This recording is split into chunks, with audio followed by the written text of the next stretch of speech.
Well, hello, people, and welcome to the stand up.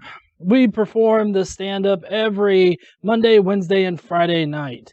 I will not be doing a stand up this Friday night, though. I'm actually going to be out of town in Atlanta, and so going to be doing this whole YouTube Creator Day thing there.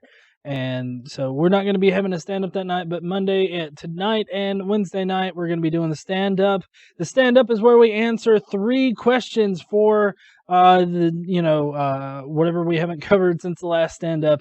And that's um, what have we accomplished? What are we working on? And what's holding us back? So tonight, what we're going to start with is what have we accomplished?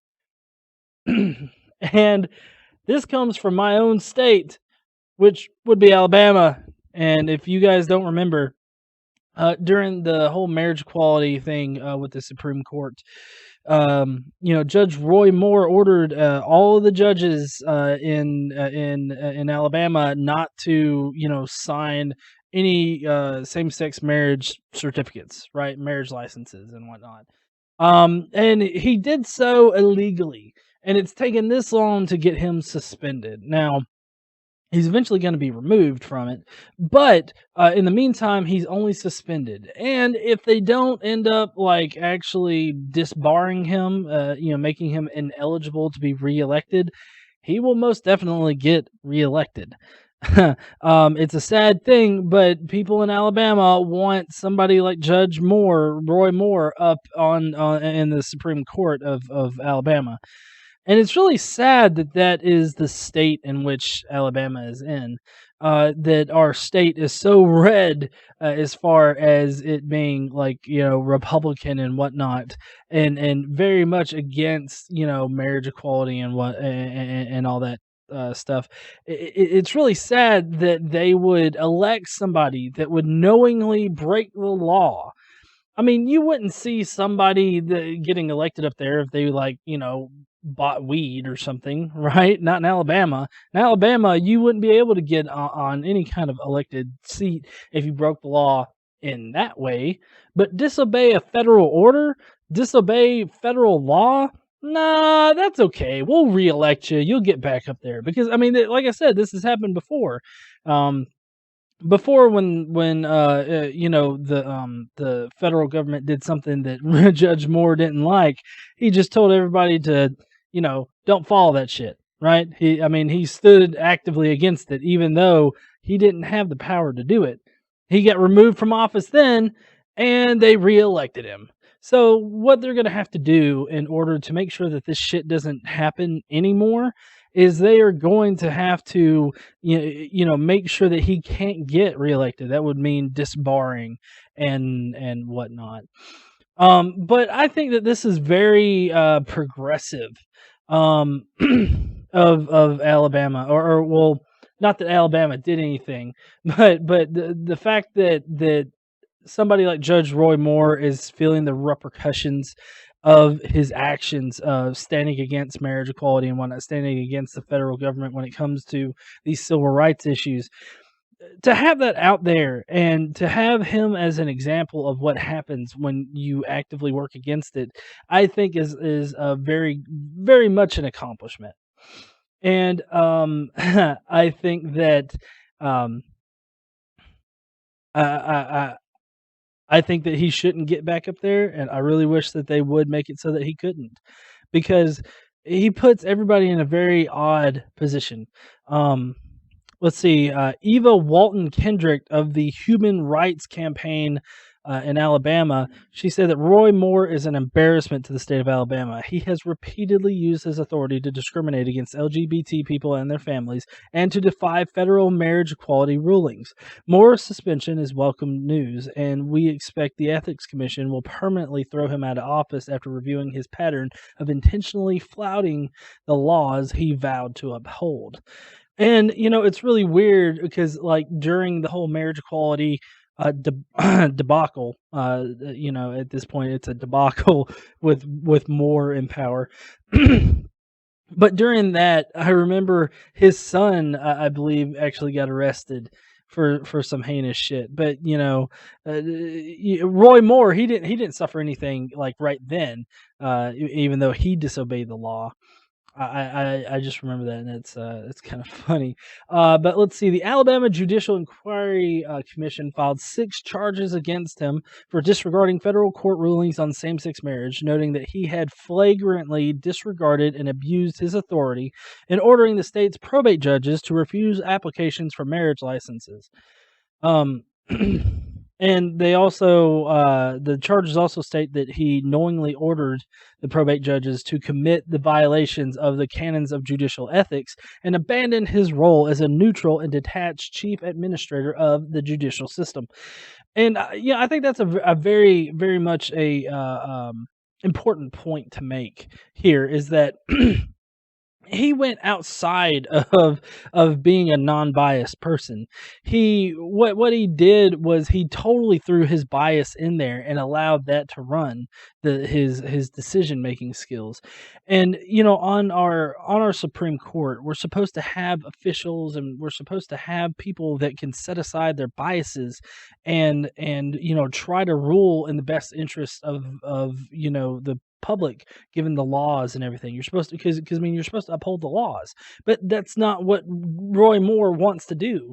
Roy Moore wants to uphold his own personal laws, which would be no same-sex marriage, because that's just, well, I guess that would be against God, wouldn't it? It would. God wouldn't like that, now would he?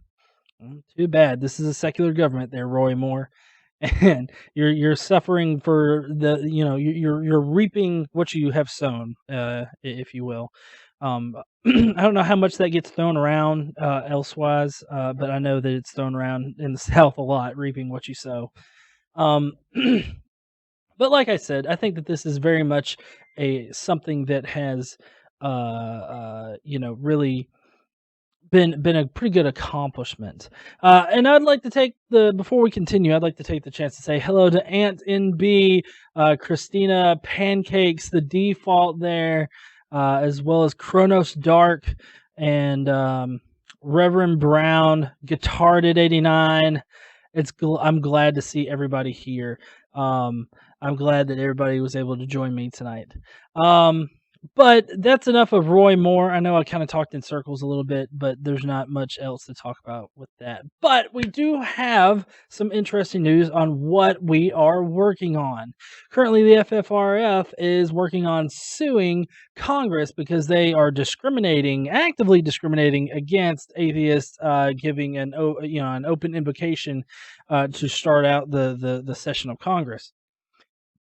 Now, this was filed last Thursday, I believe. The FFRF filed a lawsuit against, the Washington and let's see, Baker, Dan Barker, not Baker, Dan Barker.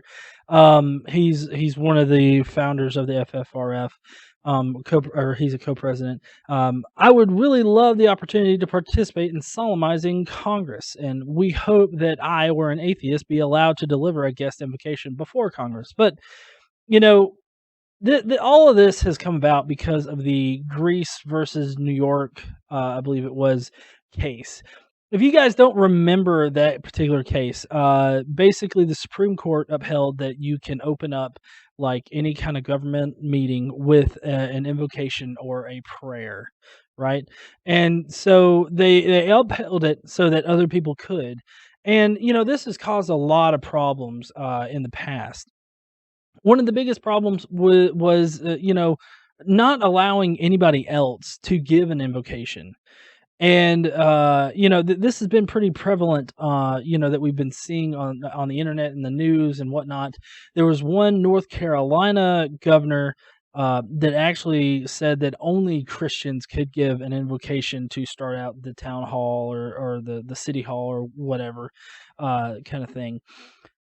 They, there was that one guy. What's up there, Godless Lesbian? Nice of you to join us.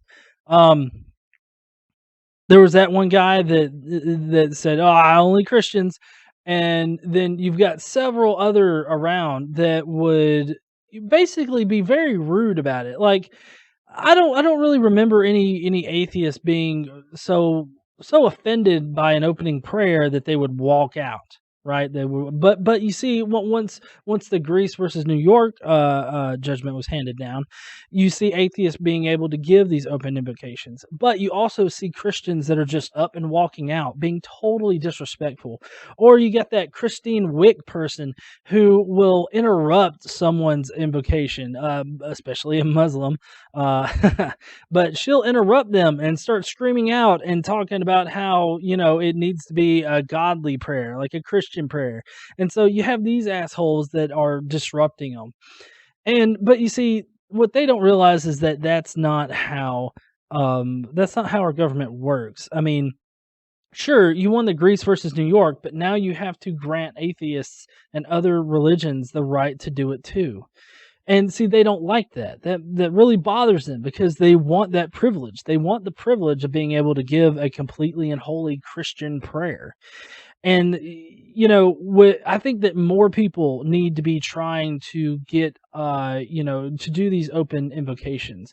I think that you need to be getting up there and speaking up, standing up for the secular community, and really putting it out there that we are a significant part of America. Because a lot of people like to think of us as a minority when we're really not. We're a growing group in America, and I think that we need to make our voices heard. And this particular lawsuit that the FFRF is taking on with Congress is an important one because it's showing that we're not willing to just take a back, get in the back, to reference Rosa Parks and the civil rights movement. We're not willing to just get in the back, sit down, and shut up and not say anything. We're starting to stand up a lot more. We're starting to really be a lot more vocal, and I think that we really need to focus on these kinds of issues and these kinds of stories. Because while some people might find them to be pointless, or just easier to not make waves. I I don't like that. I really don't, because I think that we need to make waves. That's how we change. That's how we progress forward in society. And the only way that we can make things better is if we stand up and we actually get loud about it. That's one thing that the Christians have on top of us. They can get pretty fucking loud. I don't know if you've seen some of these videos going around on YouTube or on Facebook where people are going into Target and yelling and everything like that. They're not scared to get up and start yelling. Now, I'm not saying that you guys need to like get up in Target and yell and all this other stuff, or get up in your local city hall meeting and start yelling and being all crazy and shit. I'm just saying that we need to start getting up and speaking out. We don't have to be actually physically loud. We just need to actually speak up and start we just need to start being heard in a positive way, not in the stupid ass ways that the Christians are doing it. No, we need to be smart about it. We need to show people that we're a significant part of America. And that's the point that I'm driving home with this. I mean, in Congress, like 96, 97% of the prayers or invocations that are given are completely Christian ones. And there are some minorities that are able to get up there and actually give the invocation, but no atheist has ever been able to do it.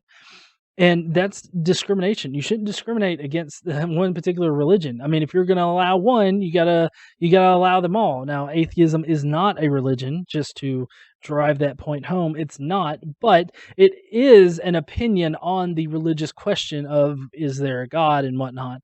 And so, with our country being a secular country and our government being a secular government, you would think that we would have more secular invocations up there, but we don't. So, uh, that's pretty much it for the FFRF. They are suing Congress in order to get somebody up there to, get in the rotation.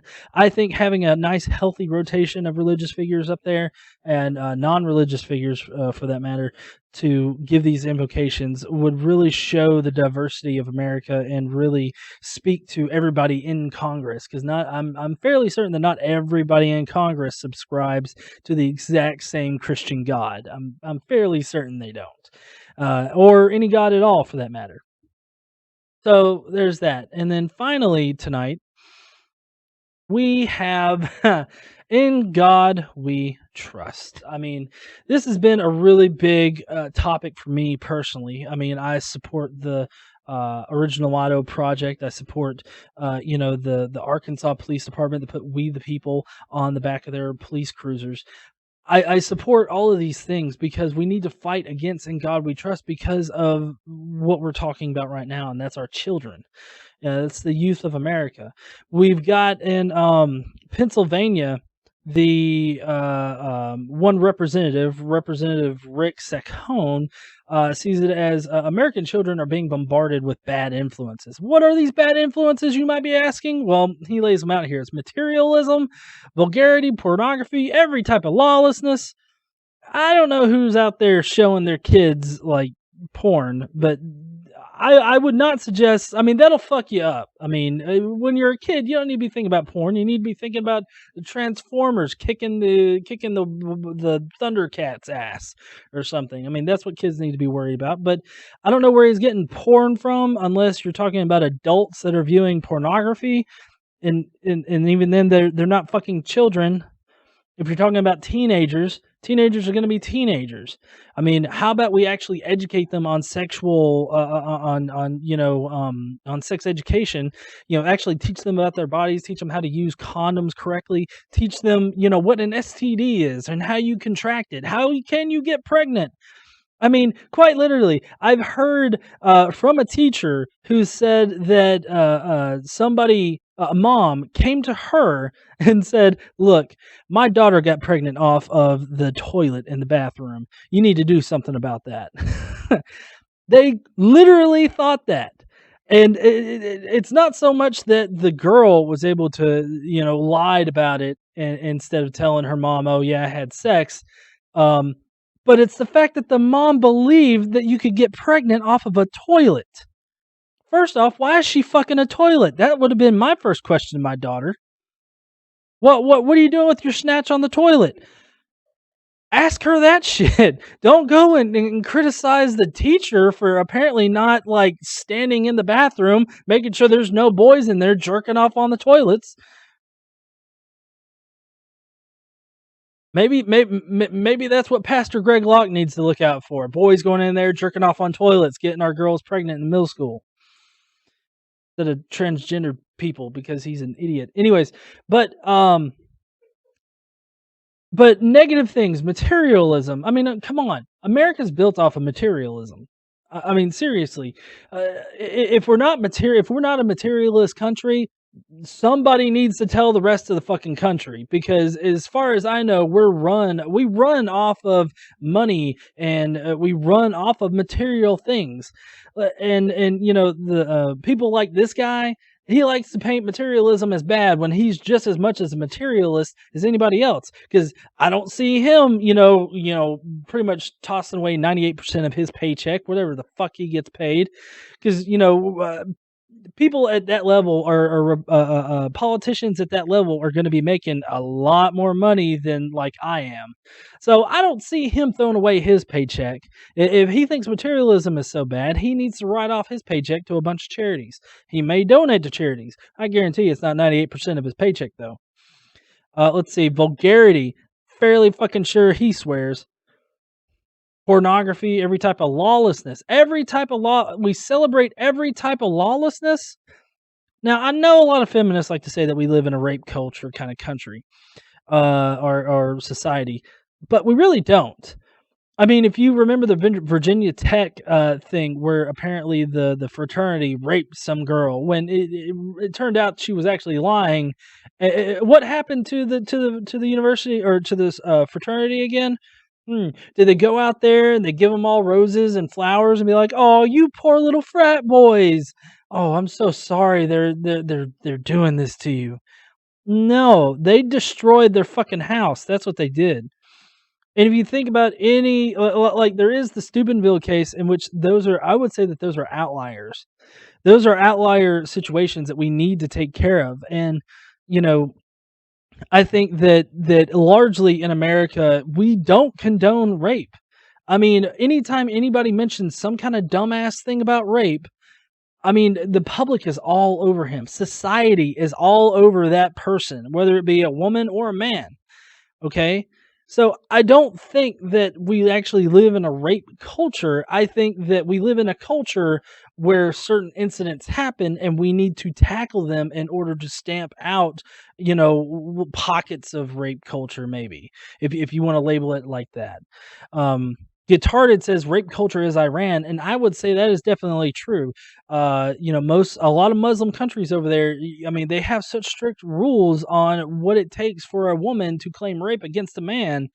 There was one woman, I believe she was either Swedish or American. I can't remember exactly, but she was held in the UAE, which is one of the more like liberal. If you can think of a liberal Muslim country, it's one of the more liberal ones. But she just so happened to be in a part of the UAE where she got jailed because she called rape on somebody and she didn't have enough witnesses. So, I mean, that would be rape culture. I would say that's rape culture. Um, I would say Steubenville would be a good example of rape culture, but Steubenville is an outlier, and it's not indicative of America in general.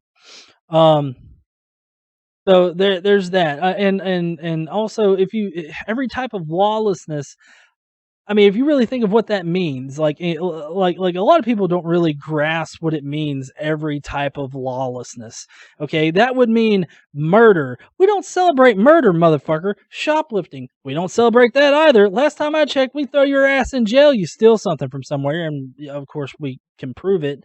Um, and then let's see, assault with a deadly weapon. That's lawlessness.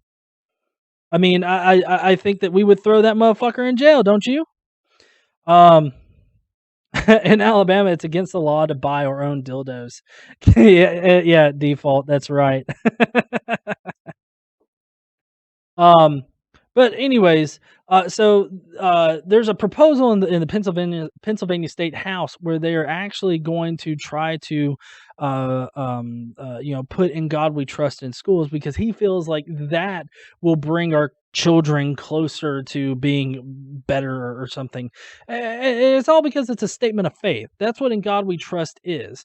"In God We Trust" is a statement of faith. And this guy is purely run off of faith.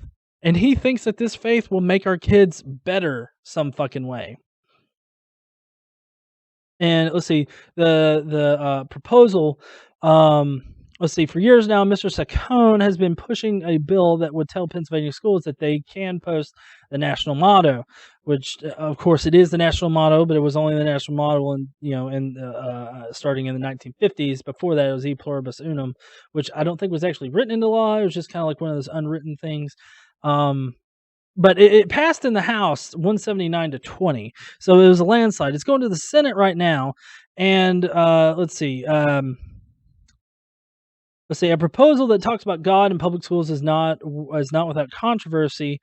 Mr. Saccone notes that the bill simply allows, not requires, schools to post a motto. But if you go down just a little ways to the south, let's I believe that it's like North Carolina, maybe.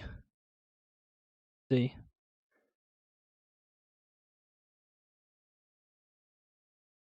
South Carolina, sorry. In South Carolina, a legislator is calling for requiring schools to put "In God We Trust" in there. Um, and I think that that's a bad idea. Not just because of the fact that it's against the First Amendment and it promotes, one religion over another, but you know, to push that on children, I feel, is really inappropriate. Children, they don't need to be worrying about what they believe in as far as God goes. I mean, if their parents want to push that on them, fine, but we don't need public schools to be pushing that on them. We don't need public schools to be putting the 10 Commandments in their classrooms like a bill here in Alabama wants to do. Um, and this really does play into several other things that are going on. Like in Arkansas, an Arkansas school district is wanting to bus students to a church for a completely voluntary National Day of Prayer. Now, there's one FFRF lawyer, Andrew Seidel. Basically, he points out how uh, you can't use the whole volunteer thing, voluntarism, You can't hide behind that in order to get past the First Amendment, and that's what they're trying to do with this whole busing kids over there. What they end up doing is alienating the kids that either aren't Christian or are non-religious in general. They end up, pretty much making them out themselves, and that's wrong. It's a lot like the prayer at lunch thing. They like to paint that as saying, "Oh, we're being told we can't pray at lunch." No, we're not telling you can't pray at lunch. We're telling the pastor that's coming in there and, like, praying with kids or standing up and leading a prayer during school hours. We're saying that motherfucker can't come in here. We're not saying that you can't do it, but at the same time, you're kind of a jackass for standing around in a circle all praying and whatnot, and forcing the kids that either aren't religious or don't want to take part to sit down in the center and be pretty much outed without them wanting to be outed.